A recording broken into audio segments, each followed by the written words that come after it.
Next to you, you should have two files, a small file and a big arch lever files. If you look at the spine of the files, the one is written file 1, the other is written file 2. File 1 contains a single document, which is a statement, and file 2 contains the annexures to the statement. Do you have those before you? That's correct, Commissioner. Before we start, for the record, General, do you confirm that you have prepared and intend to submit a statement to this commission in respect of the issues that this commission is inquiring into? That is correct. I did prepare a statement. I would like to refer you then to file 1, the small file, and you consider that document, and in particular you go to the last page of that document, which should be page 100.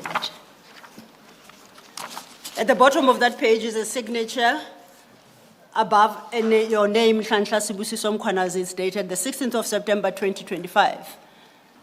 Would you confirm whether or not that is your signature above that name? Yes, Commissioner, I can confirm it is my signature. Do you confirm, therefore, for purposes of this hearing, that the document contained in file 1 does constitute your statement to the commission? That is correct, Commissioner. It is my statement. Do you stand today by the correctness of the averments made in that statement? That is correct, Commissioner. I confirm. File 2, if you have a quick glance at it, as I said, are the annexures. These are the annexures to your statement as referred to in your statement. That is correct. Chair, the witness has confirmed his statement and the annexures in support thereof. We are ready to tender the statement into evidence. If I may just clarify, the sequencing, are we going to call them volumes? Are we going to call them files? I've got two sets here. For record purpose, would it be volumes 1 and 2 of the commission? It doesn't really matter. You can call them file 1 and file 2, whatever you prefer.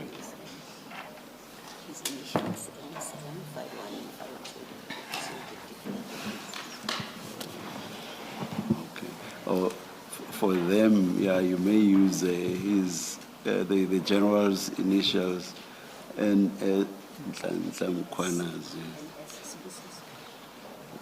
But the annexures themselves, let's see what do they? The MK. They use the annexures use MK. Let's call them MK 1 and MK 2. But you use numbers even for the annexures. Maybe may I propose we name them MK1? It constitutes of two files, yeah. File 1 and File 2. Yeah. Yes. Yeah. Thank you, Chair. Yeah. Okay. Such a small matter, but cracking our heads. It might not seem to matter at the moment, but by the time the 7th witness appears, yes, then we have sort of lost track. Thank you. General Mkhwanazi, I know you'll be touching on these issues later on, but I suppose at the start of this hearing to perhaps address some protocol issues. Your position within the South African Police Services is that of Lieutenant General, correct? That is correct. Would it be appropriate to refer to you as General Mkhwanazi, or are we required to use your full title of Lieutenant General? In terms of the police regulation, as we address, we call it general. So you're welcome to address me as general. Thank you, General. Then if I may invite you to page 5 of file 1, which is page 5 for your statement.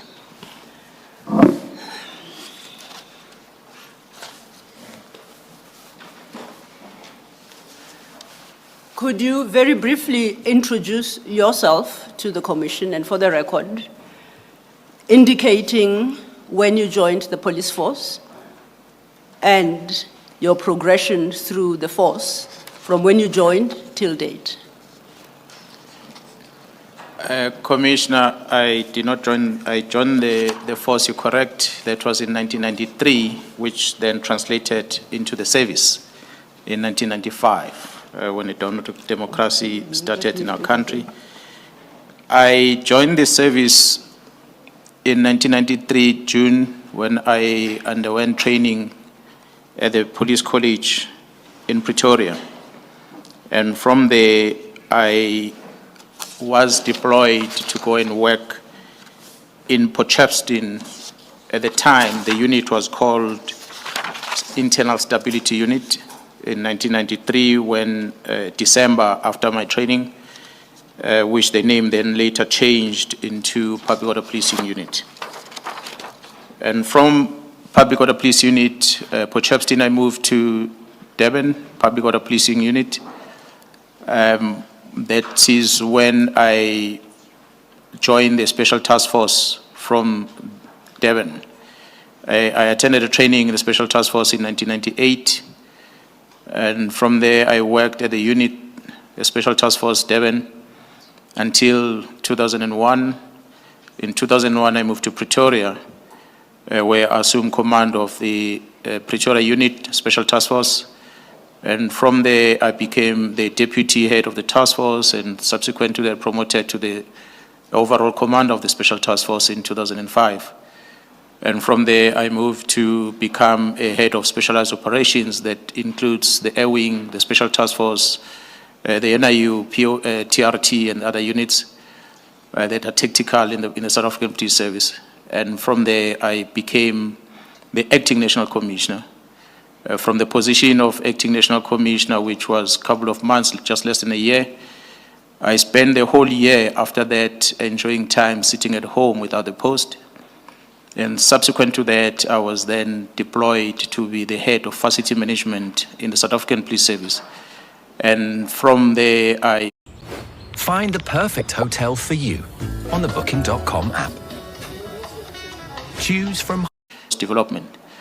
And from human resource development, I was deployed in KwaZulu-Natal to go and act in the period 2018 until 2019. And from there, I moved back to the head office under the Division Operational Response Service, where I worked until 2021. That is when, in April, I assumed my responsibility of being the Provincial Commissioner of KwaZulu-Natal. So that is a position I'm currently occupying.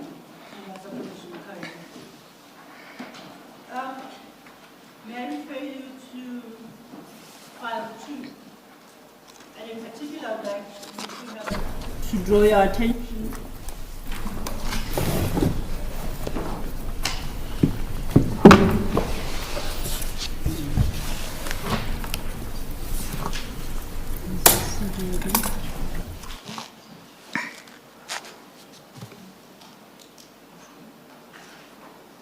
I would like to draw your attention to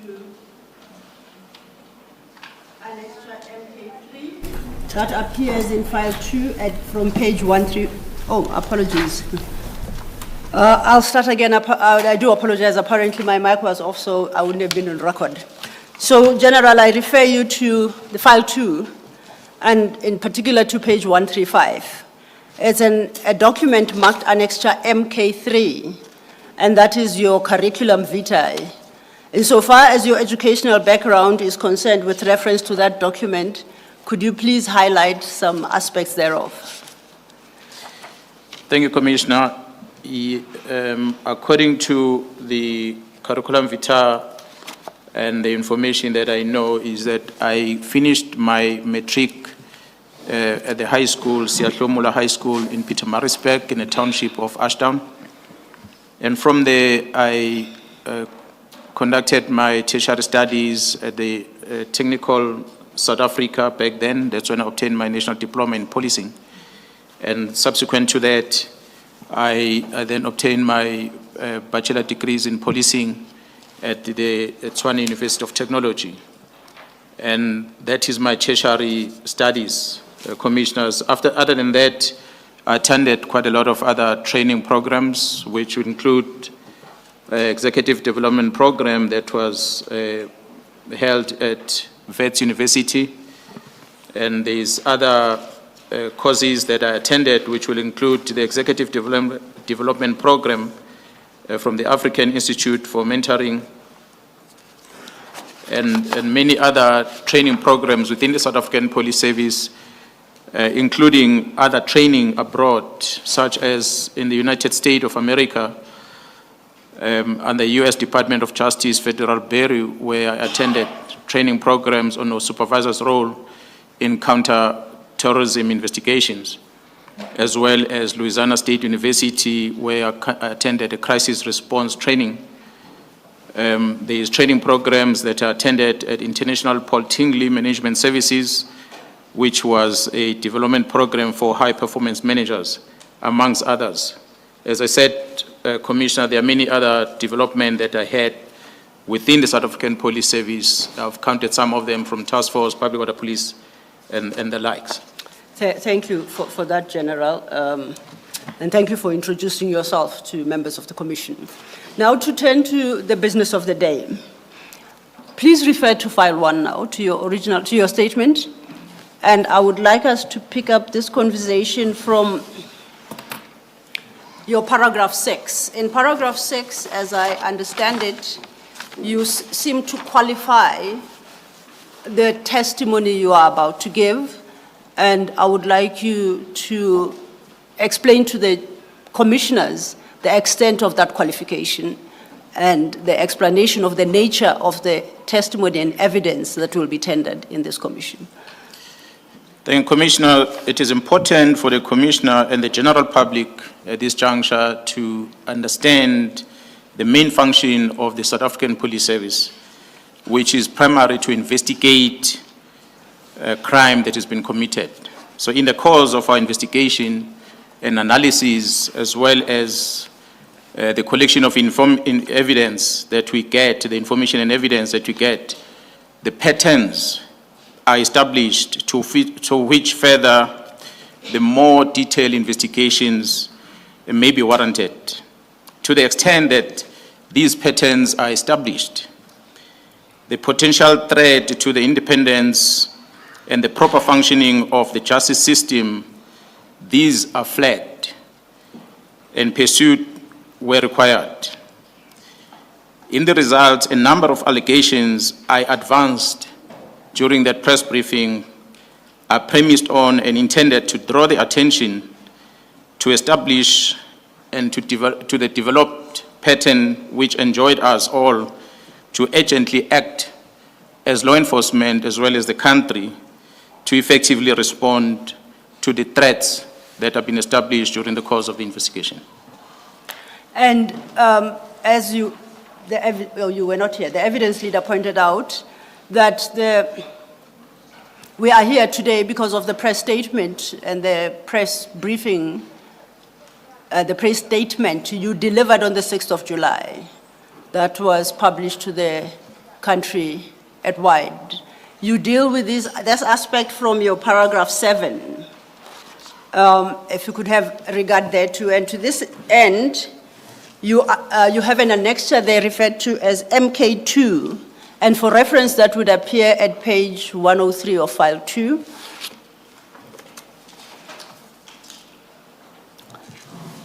And at 104, my apologies, 103, yes, the actual document starts at 104.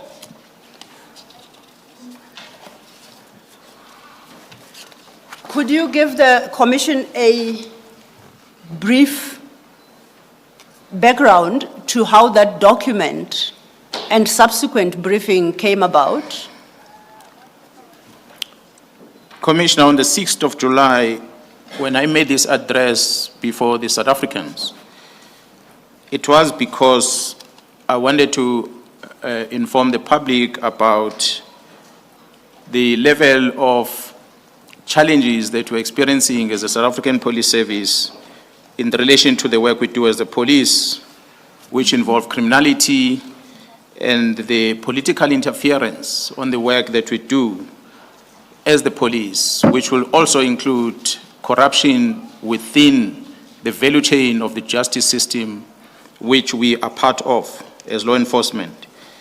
That's why the presentation that is attached here will be used as a reference, which is marked. I'm not going to refer to all of them, but by and large, commissioners, that was to brief the nation to understand what challenges are we facing as the South African Police Service.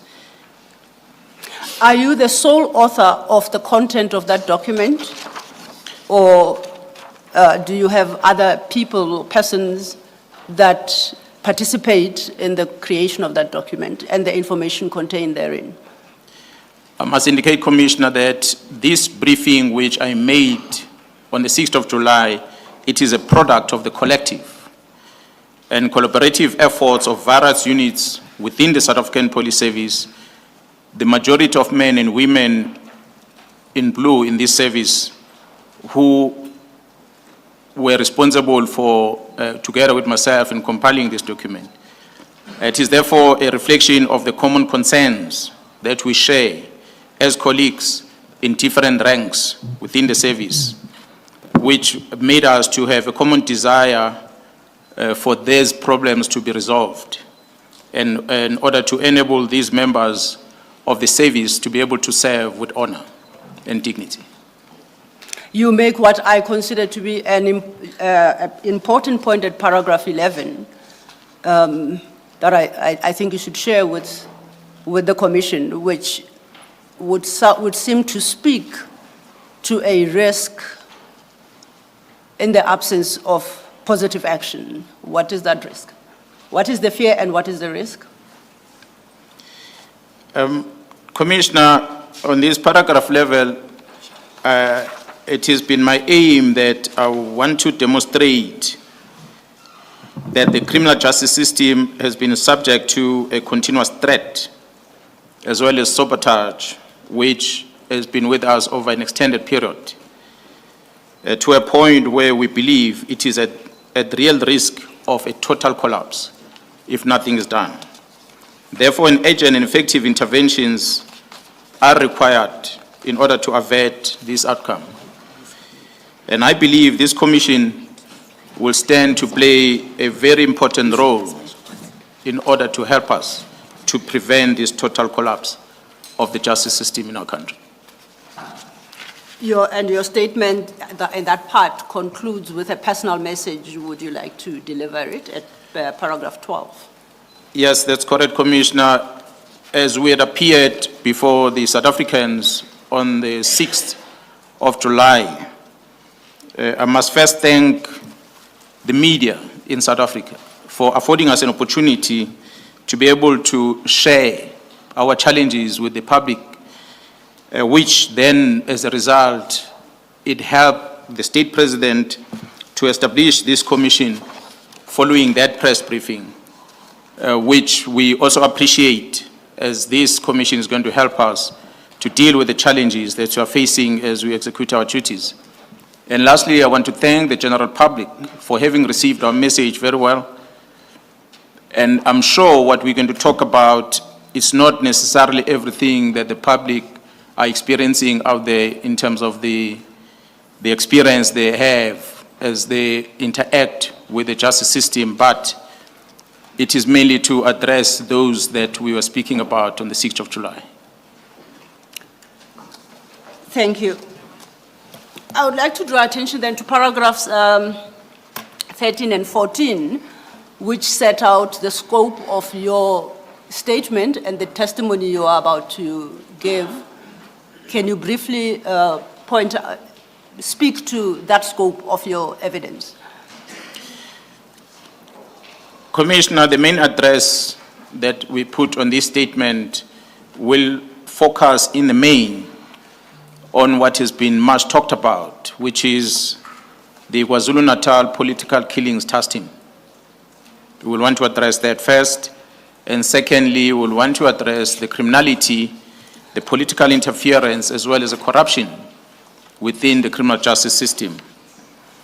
It shall become evident that significant overlaps and intersection between the two broad topics, and a distinction between the two may not always be possible to draw. I will, however, address the issue of KwaZulu-Natal political killings task team first, And separately, before I delve into matters of the political interference, the corruption and criminality that we experience within our criminal justice system. In the context then of the focus of your statement, the next chapter you deal with substructural overview and organogram. You set out a background to the establishment of the SAPS, the legislative framework that governs the SAPS. And I would like us to work through that part of your statement in brief. We don't have to read everything. So you start at paragraph 20 with the establishment of SAPS. Any aspect you'd like to highlight in that regard? Yeah, well, Commissioner, in the main, as the general public will know, that Section 199 of the Constitution establishes all the security agencies that we have in the country, which include the South African Police Service, the Defence Force, as well as the intelligence. And all these services are structured and regulated in terms of national legislations, which in case of the South African Police Service, it will be the South African Police Service Act. And the SAPS members must always act in accordance with the Constitution and the law. And I must make sure that whatever they do does not advance the political interest of one party over the other. And ours is to make sure that we apply the fairness that the Constitution is directing us to do, to treat everyone equal before the law. And in any partisan manner or any interest that is shown by each member to the political party is prohibited by the law. In the next few pages, you summarize the SAPS mandate in terms of the Constitution, in terms of the Act, and you make reference to the regulations. Now, insofar as the Constitution is concerned, what would you like to highlight for purposes of the Commission, insofar as the role players, as determined by Section 206 are concerned, the Minister, the National Commissioner, and the Provincial Commissioner? Commissioner, in the main, will draw attention to Section 205 of the Constitution, which outlines what are the primary responsibility of the South African Police Service, which will include the prevention, combating, investigation of crime, protection of the property and the citizen of this republic or the inhabitants of the republic, which also includes the maintenance of public order and to uphold the law as the South African Police Service.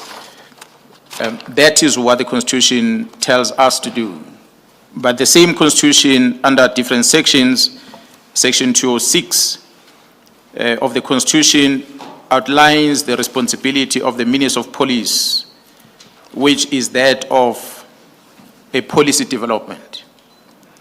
The Constitution says the Minister will develop the policy in consultation with the provincial executive or provincial government. And their needs in different provinces must be taken into account when the minister develops this policy. And the same Constitution gives powers to each province to monitor police conduct and the police performance. And that is done through the executive, as each province has an assigned individual which is responsible for overseeing the work that the police are doing. In the same Constitution, Commissioner, other than 206 that talks about the executive authorities at national level as well as provincial level in terms of the ministers and MECs, in some provinces we have premiers that are overseeing that role, those that do not have MECs. But the Constitution under Section 207, it speaks about the appointment of a man or a woman to be the National Commissioner of the South African Police Service, who's appointed by the President of the Republic. And this individual is given the responsibility to exercise control and to manage the South African Police Service. And it does that in accordance with the national policy that will have been developed by the minister, who is a cabinet member, and also under the direction of the very same cabinet member. The Section 207 further speaks about the appointment of provincial commissioners. And the provincial commissioners are appointed by the national commissioner. And the national commissioner does that in consultation with the executive in the province. And the responsibility of the provincial commissioners are outlined in the same constitution, which says that the provincial commissioners are responsible for policing in their respective provinces as prescribed by the legislation and are subject to powers of the national commissioner, the powers and control of the national commissioner of the South African Police Service. And in the Constitution, you will find, together with the act that is referred to in the Constitution, which I spoke about earlier, that there are different acts that are developed. And one of the acts that is critical in the Constitution is the National Intelligence Act, National Strategic Intelligence Act, which is applicable to the South African Police Service as captured, which regulates the functioning of our crime intelligence within the South African Police Service.